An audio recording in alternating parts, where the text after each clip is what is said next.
好，另外咱要来关心的是国内高雄市的卫生局，进前查到对中国来的咸食粉有含苏丹红，这寡产品即马已经走去一寡大品牌的业者，亲像是北方云集、威力、牛头牌，甚至是海底捞等等。也毋过，北方云集是驳回讲因无使用这个违规的咸食粉，也若新北市甲高雄市的卫生局伫咧追查了后，已经甲北方云集讲的话全部吐破。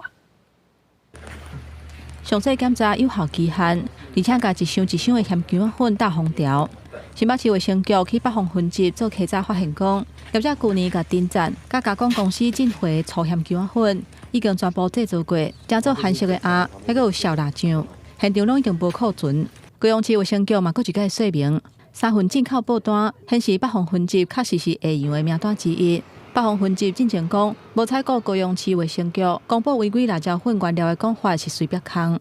总计有5个批号，总重是6264公斤，均为食品药物管理署检验结果不合格的品项。苏丹红番姜粉的红谱是连环标，高雄市卫生局顶一日抽检的时阵，就发现讲，已经有34000公斤有问题咸姜粉流向新北、桃园、台中、彰化、云林、台南、甲高雄7个县市，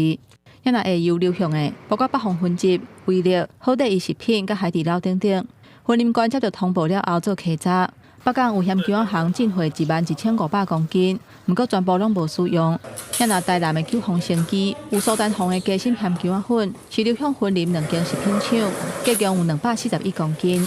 辣椒行刚好检验出来刚好是不合格的，所以它全数都还没有使用，也全数都退货给他们上游进站公司。台北市卫生局嘛，伫接到通报了后，佫一届主动针对市面上辣椒粉类的产品抽检24件，检验苏丹色素，其中真好家咸姜粉、百盛公司的泰式辣椒粉、甲台中市超龙事业公司因的叫辣椒天椒等等3件商品，佫一届检出苏丹色素3号。分别是检出苏丹色素3号3到8 ppb 不符规定，以第一时间移请新北市及台中市卫生局追查上游及流向，